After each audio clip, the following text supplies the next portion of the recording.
Hello friends, welcome back to my channel. तो और एक नया वीडियो के साथ मैं आपके पास हाजिर हो गया हूँ। तो आज का जो वीडियो होने वाला है वो आप लोगों को देख के पता चल ही गया है कि शाहरुख खान का पोर्ट्रेट बनाया है। पर वो जो वीडियो आप लोग देख रहे हैं लग रहा है ना कि डिजिटल आर्ट है, पर डिजिटल आर्ट नहीं है, वो मैंने पेंसिल से स्केच किया है।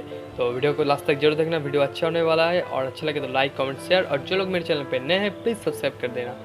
और एक नया बात, मैंने बोला था कि जब मेरा 350 सब्सक्राइबर हो जाएगा तो मैं एक गिव अवे दूंगा। इसका मतलब मैं किसी का भी एक लकी विनर का मुफ्त पूरा फ्री में उसका पोर्ट्रेट में ड्रॉ करके दूंगा, पूरा फ्री। तो इसके लिए आप लोगों को पार्टिसिपेट करना पड़ेगा। वीडियो के नीचे आप लोगों को ढेर सारा कमेंट करना पड़ेगा, उसी में से एक लकी विनर का मैं पोर्ट्रेट कर दूंगा फ्री में। ठीक है, तो बिना कोई रिकॉर्ड के वीडियो शुरू करते हैं, और वीडियो को जरूर लास्ट तक देखना और कमेंट जरूर करना। ठीक है,